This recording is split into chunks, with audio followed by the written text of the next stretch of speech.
अब देखिए पढ़ते हैं यहाँ पर सेट। अब देखिए पर सेट्स क्या होते हैं। सबसे पहले इसके बारे में हम पढ़ते हैं डेफिनेशन की। कलेक्शन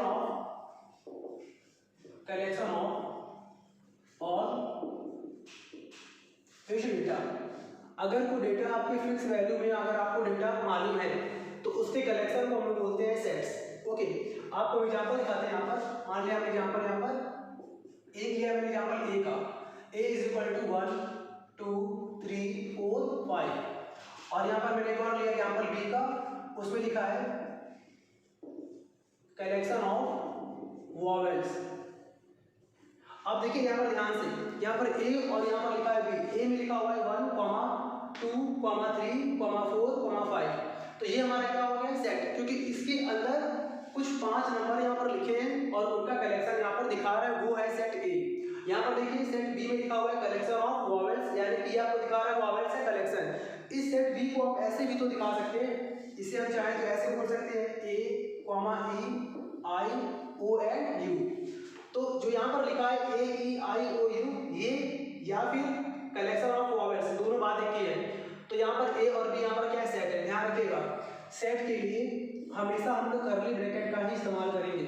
कभी भी ऐसा नहीं होगा कि आप यहाँ पर ऐसे लिख दिया इन ब्रैकेट 1 2 3 4 ऐसे करके आपने लिखा, तो इसको हम लोग सेट नहीं मानेंगे, ये हमारा गलत है।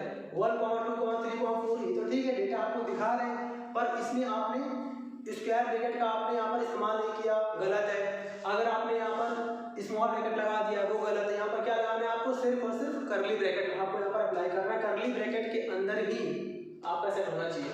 तो ये तो आपका हो गया सेट। अब देखिए दूसरा यहाँ पर होता है टॉपिक आपको पढ़ना है यहाँ पर रिप्रेजेंटेशन ऑफ सेट्स, निरूपण की विधि। सेट के निरूपण की विधि, यानी कितने विधियों से हम लोग, कितने मेथड से हम लोग सेट को रिप्रेजेंट कर सकते हैं। तो देखिए यहाँ पर दो इसके मेथड होते हैं। पहला इसका है रोस्टर फॉर्म, ओके। इसका एक और नाम होता है टेबुलर फॉर्म। तो देखिए सेट को दिखाने का जो पहला फॉर्म है, पहला जो मेथड है वो है रोस्टर फॉर्म। रोस्टर फॉर्म का एक और नाम क्या है, टेबुलर फॉर्म। इसको हिंदी में हम लोग बोलते हैं तालिका विधि, ओके। और देखिए इसका बी पार्ट, इसका एक और मेथड है सेट को रिप्रेजेंट करने का, एक और तरीका, एक और मेथड है, उसको हम लोग बोलते हैं in English set builder form. Set builder form और सेट बिल्डर फॉर्म को हम लोग हिंदी में बोलते हैं समुच्चय निर्माण विधि।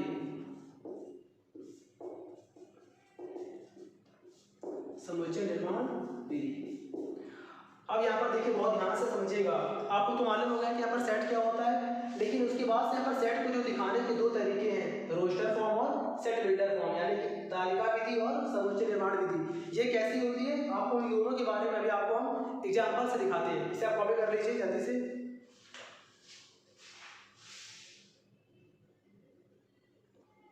अब देखिए यहाँ पर तीसरा टॉपिक है हमारा रोस्टर फॉर्म। सेट का जो रोस्टर फॉर्म होता है वो कैसे होता है, देखिए ध्यान दीजिएगा। रोस्टर फॉर्म में आपको फिक्स डेटा मिलेंगे और उन सारे डेटा को आप कॉमा करके अलग करेंगे। मतलब इनकी एक पहचान, बहुत अच्छी पहचान क्या है इनकी, कि इनमें सारे एलिमेंट्स के बाद कॉमा लगा रहेगा, जैसे 1 2 3 4 या फिर ए ई आई ओ यू। मतलब कि इनके सारे एलिमेंट्स में कॉमाज आपको मिल जाएंगे, बहुत ढेर सारे इसमें कॉमाज लगे होते हैं। तो कॉमा वाले जो होते हैं उनको हम लोग बोलते हैं रोस्टर फॉर्म। और दूसरी बात, इसको आप ऐसे भी ध्यान कर सकते हैं कि इसमें ना लिस्टिंग होती है। लिस्टिंग का मतलब न्यूमरिक फॉर्म होगा या फिर अल्फाबेट फॉर्म होगा, जैसे कि ए आई, इस तरह से। देखिए आपको एग्जांपल दिखाते हैं। जैसे मैंने यहाँ पर लिखा ए इज इक्वल टू, यहाँ लिखा मैंने 1 2 3 4 5। तो देखिए ये हमारे लिस्ट के फॉर्म में है ना, टेबुलर फॉर्म में है हमारे। और दूसरी बात मेन यहाँ पर पहचान क्या है, आपको यहाँ पर कॉमा दिखेगा जरूर। सबसे बड़ी पहचान है रोस्टर फॉर्म की, आप बस ध्यान रखिएगा कि इसमें कॉमाज होंगे। हाँ, एक बात और इसमें ध्यान रखिएगा कि अगर मान लीजिए इसके अंदर कोई सिंगल एलिमेंट है, फॉर एग्जाम्पल मैंने आपसे बोला b इज इक्वल टू, और यहाँ लिखा मैंने केवल 2 लिख दिया, तो अब ये बहुत ध्यान रखें कि भाई यहाँ पर तो एक ही एलिमेंट है, अब यहाँ पर तो कॉमा नहीं है, तो ये रोस्टर फॉर्म नहीं है क्या, ऐसा नहीं है, ये लिस्ट फॉर्म में है। आपको ये फिक्स अपना लिस्ट दिखा रहा है। तो मेन तो आपको मैंने एग्जांपल दे दिया कि जितने भी एलिमेंट्स होंगे सब में कॉमास लगे होंगे और वो लिस्टिंग फॉर्म में होंगे, अपने लिस्ट के फॉर्म में होंगे, तो उनको हम लोग बोलते हैं रोस्टर फॉर्म। सेट का रोस्टर फॉर्म होता है, वो आपको इस फॉर्म में दिखाई देगा। ठीक, एक और दिखा देते हैं आपको। C इज इक्वल टू, मैंने दिखा दिया A, I, E, I, O and U। तो ये सारे के सारे हमारे जो सेट हैं वो हमारे रोस्टर फॉर्म में लिखे हुए हैं। फिक्स डेटा आपको मालूम होगा इसमें। अब देखिए यहाँ पर फोर्थ नंबर पॉइंट है सेट बिल्डर फॉर्म। अब देखिए सेट बिल्डर फॉर्म को हम लोग एक तरह से मैंने आपको समझने के लिए एक सिंपल यहाँ पर लैंग्वेज दिखा दे रहा हूँ कि इसको हम लोग बोलते हैं लैंग्वेज फॉर्म भी आप बोल सकते हैं, केवल अपने लिए खाली समझने के लिए।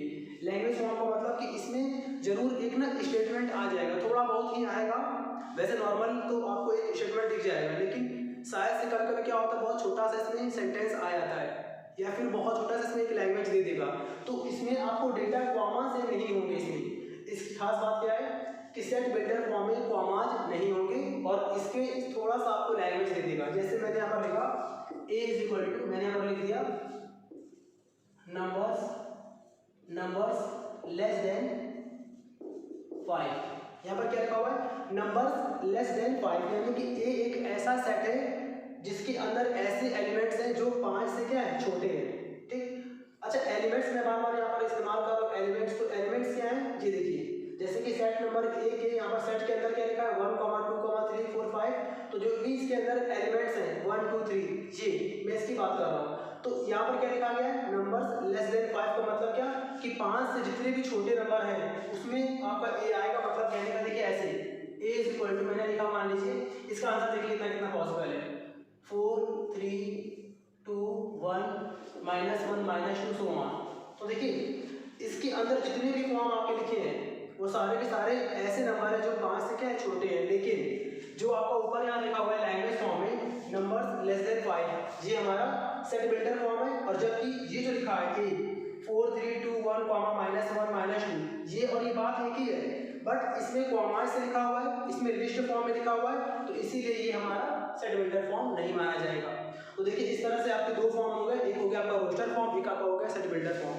अब हम पढ़ते हैं इसके कुछ बेसिक पॉइंट्स, उसमें बिलोंग्स टू का साइन क्या होता है और फिर टाइप्स ऑफ सेट क्या होते हैं वो हम पढ़ेंगे। इसके बाद इसे कॉपी कर लीजिए जल्दी से।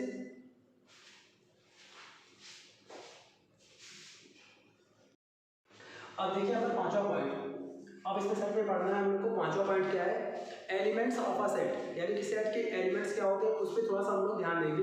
टॉपिक यहाँ पर पांचवा टॉपिक है एलिमेंट्स ऑफ अ सेट।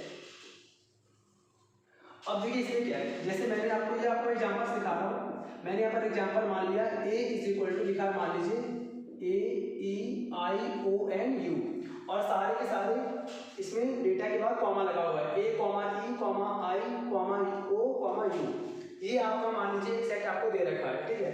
तो इसमें जो अंदर लिखे ना इसे data A, E, I, O, U, यानी देखिए मैं लिख दे रहा हूँ मैं here A, E, I, O and U are known as elements। इनको हम लोग बोलते हैं एलिमेंट्स। क्लियर है? अच्छा, एक तो हो गया कि ये बताना हो गया कि हाँ भाई ये सब हमारे इसके एलिमेंट्स हैं, लेकिन देखिए इसका इंडिकेशन कैसे करते हैं, कैसे दिखाते हैं इसको मैथ्स में। तो कैसे करते हैं, देखिए इसमें एक आपका सिंबल होता है, एक सिंबल होता है जो हमारे फिजिक्स के एप्सिलॉन की तरह बनता है। इस तरह से बना सकते हैं, फिर आप ऐसे बना दीजिए।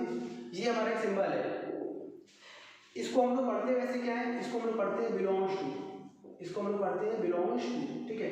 और अगर इसी में अगर ऐसे बन जाए, ऐसे ही बन के अगर काट दे इसको हम लोग, देखिए जैसे ये साइन बना हुआ आपका बिलोंग्स टू का वैसे बना हुआ, बस इसमें थोड़ा सा कट मार्क लगा देते हैं, तो इसको हम लोग बोलते हैं does not belong to, does not belong to. तो देखिए अगर आपका एप्सिलॉन की तरह साइन बना हुआ है बिना कटे, तो उसको हम लोग बोलेंगे बिलोंग्स टू। और अगर आपका ऐसे साइन बन के अगर कट मार्क लगा होगा तो इसको हम लोग ऐसे पढ़ेंगे डज नॉट बिलोंग टू। अब इसका मतलब क्या है वो देखिए, आपको दिखाते हैं एग्जांपल से, और एग्जांपल हम इसी का लेते हैं, ध्यान रखिएगा इसी का। यहाँ पर लिखा हुआ है A equal to A, E, I, O, U, तो ये सारे हमारे क्या है एलिमेंट्स हैं। अब इसको अगर मैं ये दिखाना हो कि A, E, I, O, U, अगर ये सेट A के अंदर लिखा हुआ है तो मतलब कि ये सारे इससे बिलोंग करेंगे। मतलब कहने का इसको हम ऐसे बोलेंगे A एक एलिमेंट है और कैपिटल ए यहाँ पर क्या सेट है, तो small A belongs to capital A. ठीक, मैंने यहाँ पर ये हमारा राइट है सेंटेंस, मैंने यहाँ पर लिखा आई बिलोंग्स टू ए, ये भी हमारा राइट है। बट मैं अगर आपसे बोलूँ इसी के अकॉर्डिंग कि सी बिलोंग्स टू ए, तो ये गलत है, क्योंकि सेट ए के अंदर कोई भी एलिमेंट सी नहीं है, कोई भी एलिमेंट हमारा सी नहीं है, इसीलिए सी जो है वो सेट ए को बिलोंग नहीं करेगा। अगर मैं इसको ऐसे बोल दूँ सी does not belong to A, ये हमारा राइट है। तो देखिए आप देख पा रहे हैं ना कि एक ये पॉइंट और एक ये पॉइंट, ये दोनों पॉइंट हमारे यहाँ पर है। जो पहला लिखा है small A belong to capital A, capital A यहाँ पर क्या है सेट है, तो देखिए आपका पहला वाला आ गया बिलोंग्स टू, यानी कि small A belongs to capital A, यानी सेट ए को ये बिलोंग करता है, तो ये हमारा राइट है। और यहाँ पर क्या लिखा है सी डज नॉट बिलोंग टू ए, यानी कि ये हमारा राइट है। इसमें क्या दिखा रहा है डज नॉट बिलोंग टू का मतलब क्या कि बिलोंग्स टू बना के कट मार्क लगा दीजिएगा। तो इसका मतलब कि दोनों सारे कब लगाने क्लियर हो गया ना, जब एलिमेंट उस सेट के अंदर होंगे तो हम लोग बोलेंगे बिलोंग्स टू, अगर वो एलिमेंट सेट के अंदर नहीं है तो उसको हम लोग बोलेंगे डज नॉट बिलोंग टू। अब देखिए आपको दिखाते हैं, जैसे मान लिया मैंने यहाँ पर दो मान लिया सेंटेंस लिखे हैं, एक आपका लिखा गया है O बिलोंग टू ए और एक यहाँ पर लिखा है W बिलोंग टू ए, और आपसे कहा जाए कि बताओ इसमें कौन सा सेंटेंस या फिर कौन सा इसमें जो 1 और 2 में कौन सा इसमें स्टेटमेंट राइट है, तो आप बोलोगे ना कि ये राइट है और ये रॉन्ग है। क्लियर है ना कैसे, क्योंकि यहाँ पर क्या लिखा है O बिलोंग टू ए, तो O बिलोंग्स टू ए का मतलब क्या, सेट ए के अंदर क्या O है, इसका मतलब होता है कि ये जो है ये एलिमेंट है ए का, क्या ऐसा है, यहाँ देखिए तो O जो है वो सेट ए के अंदर है, यानी कि ये हमारा सेंटेंस या ये हमारा स्टेटमेंट सही है।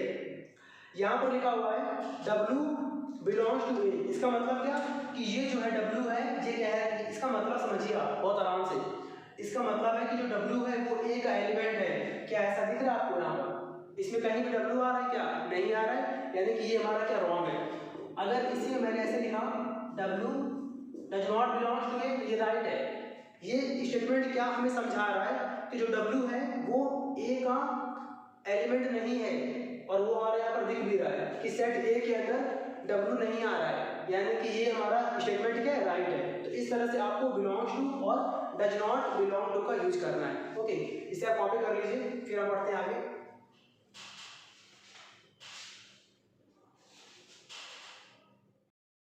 अब देखिए यहाँ पर, अब हम बढ़ते हैं यहाँ पर point number 6, types of set. Types of sets. अब देखिए इसके अंदर हम पढ़ते हैं पहले ए पॉइंट, पहले यहाँ पर टाइप क्या है, एम्पटी सेट। एम्पटी सेट, इसको बेटा हम लोग हिंदी में बोलते हैं, इसे हम लोग एम्पटी सेट को रिक्त समुच्चय, रिक्त समुच्चय, यानी कि जो पूरी तरह से क्या हो, खाली हो। ठीक, अच्छा एम्पटी सेट का मतलब ही आप समझ रहे हैं कि एम्पटी सेट का मतलब क्या, जिसके अंदर आप डेटा कोई डेटा फिल ना कर पाओ, उस सेट के अंदर कोई भी एलिमेंट ना हो, पॉसिबली ना हो कि उसके अंदर कोई एलिमेंट आ पाए। ठीक है, तो उसको हम लोग बोलते हैं एम्पटी सेट। एम्पटी सेट का एक और नाम ध्यान रखिएगा, नल सेट बोलते हैं इसे। ठीक है ना, तो नल सेट और एम्पटी सेट ये सारे नाम होती हैं। ठीक, अब आपको देखिए इसको दिखाते हैं पहले एग्जाम्पल से। एग्जाम्पल देखिए इसका, मैंने यहाँ पर लिखा सपोज, पहले सिंपल एग्जाम्पल लेते हैं, ए इज इक्वल टू, मैंने लिखा डॉग्स हैविंग 4 tails। ओके, अच्छा रिक्त समुच्चय एम्पटी सेट का मतलब तो आप समझ गए ना, हैविंग नो एलिमेंट, इसके अंदर कोई भी एलिमेंट नहीं आ सकता, हो ही नहीं सकता कि इसके अंदर कोई एलिमेंट आ पाए। जैसे देखिए ये हमारा सेट है डॉग्स हैविंग 4 tails, ऐसे आपको यहाँ पर डॉग्स के आपको यहाँ पर एलिमेंट्स बनाने हैं जिनके 4 पूंछ हो, 4 पूंछों वाला डॉग बताइए आप, देखा ही नहीं होगा आपने। ठीक है ना, तो इसके अंदर क्या कोई एलिमेंट आना पॉसिबल है, नहीं, बिल्कुल नहीं। ऐसे अगर आपसे मैं बोलूँ कि भाई 2 सींग वाले डॉग जिनके 2 सींग हो, ये भी पॉसिबल नहीं है।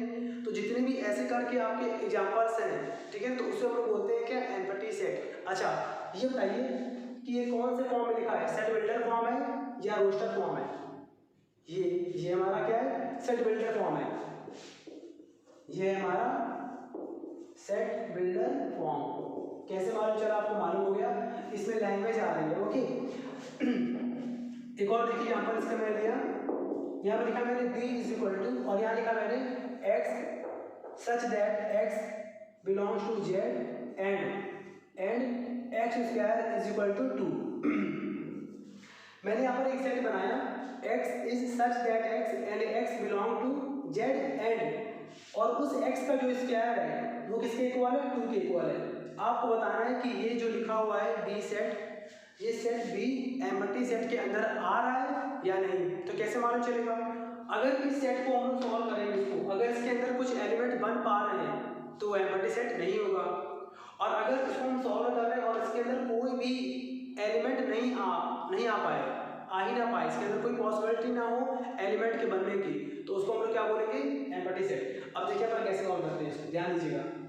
सबसे पहले आपको समझना पड़ेगा यहाँ पर कि z क्या है। बिलोंग्स टू का मतलब तो क्लियर हो गया कि जो x है वो z से बना हुआ है। आपको पहले बता दें यहाँ पर z क्या होता है। z को हम लोग बोलते हैं यहाँ पर इंटीजर, z यहाँ पर क्या है, इंटीजर है। ओके, इसको हिंदी में बोलते हैं पूर्णांक बोलते हैं, ठीक है, इस z को। और अच्छा, पूर्णांक इंटीजर का मतलब समझिए पहले कि इंटीजर क्या होता है। इंटीजर भी एक नंबर होते हैं, बट कोई भी ऐसा नंबर जो रूट के अंदर आता हो, मेन पहचान आपको बता रहा हूँ, मेन पहचान यहाँ पर z की क्या है, क्योंकि क्वेश्चंस में ऐसी प्रिंट हो के आएगा, ऐसे छप के आएगा z। अब वहाँ पर आपको बताने कोई नहीं आएगा कि z को क्या कहते हैं। n फॉर नेचुरल नंबर है, तो नेचुरल नंबर क्या क्या होते हैं वो आपको खुद ही ध्यान रखना पड़ेगा, इसीलिए आपसे कह रहा हूँ बहुत ध्यान से आप समझिए इसे। यहाँ पर जो z है, z को हम क्या बोलते हैं, इंटीजर्स, पूर्णांक कहते हैं। और इसकी पहचान क्या है, ये कभी भी ना रूट में नहीं होगा। देखो मैं लिख दे रहा हूँ साफ साफ, रूट में नहीं होगा, इस तरह से। फॉर एग्जाम्पल √2 नहीं है, √3 नहीं है, √5 नहीं है, ऐसे नंबर हैं ये हमारे इंटीजर से नहीं आएंगे। क्लियर है ना। तो अब आपको z मालूम हो गया, क्लियर। आगे बढ़िए, यहाँ पर बोला गया कि x इज सच दैट, इसको ऐसे पढ़ते हैं, बताया था आपको मैंने, x is such that x, ऐसे x is such that x, यानी ये पूरा हमारा ये होता है, यानी x इस प्रकार है कि x जो है वो z से मिलकर बना हुआ है। x मतलब कि x एलिमेंट किसका है, z का है, और फिर x का स्क्वायर 2 है। आपको बताना है कि ये एम्प्टी सेट है या नहीं, बहुत ध्यान से आप समझिएगा इसे। इसको हम सॉल्व करने जा रहे हैं। x इज इक्वल टू, यहाँ पर देखिए लेफ्ट हैंड साइड LHS में x के ऊपर क्या लगा है, x के ऊपर यहाँ लगा हुआ है स्क्वायर। अब इस अगर स्क्वायर को हम ट्रांसपोज करते हैं राइट हैंड साइड, तो वहाँ पर क्या लग जाएगा, रूट। पढ़ाया आपने मैथ में, जब हम स्क्वायर को ट्रांसपोज करते हैं तो वहाँ पर क्या लग जाएगा, रूट। यानी कि यहाँ पर क्या आ गया, x का आंसर यहाँ पर क्या आया, √2। और एक तुम्हारा ये आंसर आ गया। अब इसको जरा मैच करिए, जो मैं दे रखा था, जो हमें यहाँ पर गिवन था उससे आप मैच करिए। तो यहाँ पर क्या कह रहा था कि जो x है वो z से बना हुआ है। z का मतलब ध्यान से सुनिएगा, z का मतलब कि इसमें कोई भी नंबर रूट वाला नहीं है, उससे x बना हुआ है। और यहाँ पर क्या कह रहा है, यहाँ से आपका आंसर क्या है कि x की वैल्यू क्या है, √2 है। ऐसा पॉसिबल ही नहीं है कि भाई √2 z को बिलोंग करेगा। अब अगर हम इस x की वैल्यू को उठा के यहाँ लगा दें, तो यहाँ लगाने पर आपको पता है यहाँ पर क्या दिखेगा, यहाँ पर दिखेगा आपको कि √2 बिलोंग्स टू z। आप यहाँ पर देखिए कैसा हो रहा है, यानी कि हमारा क्या है, गलत है। ये राइट है कि रॉन्ग है, ये रॉन्ग है ना, √2 को बिलोंग करेगा, z को नहीं करेगा बिलोंग, यानी कि ये भी हमारा क्या बन गया, एम्प्टी सेट। इसमें क्या है, नो एलिमेंट। क्लियर है ना। तो ये हमारे इस तरह के सारे एग्जांपल हमारे क्या होंगे, एम्प्टी सेट होंगे। अब बात आ रही है कि एम्प्टी सेट को हम लोग दिखाते कैसे हैं, निरूपित किससे करते हैं, शो किससे करते हैं, रिप्रेजेंट किससे करते हैं। तो देखिए यहाँ पर ध्यान से, यहाँ पर लिख दे रहा हूँ नोट में, ध्यान दीजिएगा, ठीक है। इसे ये अलग से क्वेश्चन आपका सिंगल नंबर में अलग से पूछा जाता है। तो यहाँ पर लिख दे रहा हूँ, empty sets are denoted by 5 और ऐसे। देखिए आप ध्यान से, ये से 2 सिंबल है, ध्यान दीजिएगा। या तो आपको होगा 5, कैसे बनाना है, आपको सिंपल सा 0 बना के आपको बीच से कट मार के लगा देना है, ये आपका होता है 5। ओके, ये आपका ग्रीक लेटर है, जैसे होता है ना साइन, वैसे आपका होता है 5, ठीक है ना, 4 वाला 5। और यहाँ पर क्या आपका बनेगा, 2 कर्ली ब्रैकेट बना के उसके अंदर कोई भी एलिमेंट मत लिखिएगा, कोई एलिमेंट यहाँ पर नहीं होगा। तो ये हमारा क्या बन जाएगा, ये हमारा हो गया सिंबल, या तो फाई बना दीजिए या तो आप ऐसे बना दीजिए। ये दोनों के दोनों सिंबल हमें दिखाते हैं एम्पटी सेट को। ये हमारा सिंबल है, कहीं भी आपका लिखा हुआ, ठीक है ना। तो इसे आप कॉपी कर लीजिए। अभी तो हमने यहाँ पर पढ़ा है टाइप्स ऑफ सेट। आज हम लोग लेक्चर 1 में यहाँ तक पढ़ रहे हैं। अब इसके बाद से लेक्चर नंबर 2 में पहले हम कंप्लीट करेंगे टाइप्स ऑफ सेट। अभी आपने केवल ए पार्ट पढ़ा है इसका, अभी उसके और भी टाइप है, बहुत ध्यान से आपको समझना है। तो सारे के सारे टाइप पढ़ने के बाद लेक्चर नंबर 2 में सारे टाइप पढ़ने के बाद हम लोग इस सेट के जितने भी मेन क्वेश्चंस हैं वो हम लोग सॉल्व करेंगे। पहले इसको आप अच्छे से एकदम बहुत अच्छे से इसको आप प्रैक्टिस कर लीजिए। सारे डेफिनेशंस जो आपको बताए गए हैं उसको आप लिख के एकदम प्रैक्टिकली तैयार कर लीजिए। और फिर हम लोग लेक्चर नंबर 2 में जो नेक्स्ट आपका लेक्चर होगा उसमें हम लोग सारे टाइप पढ़ने के बाद हर एक ऐसे क्वेश्चन जो पेपर में आते हैं, एग्जाम में पूछे आते हैं, उसको हम लोग सॉल्व करेंगे, कवर करेंगे, ठीक है। तो इसे आप आराम से कॉपी कर लीजिए। आपको फिर मिलते हैं लेक्चर नंबर 2 में। Thank you.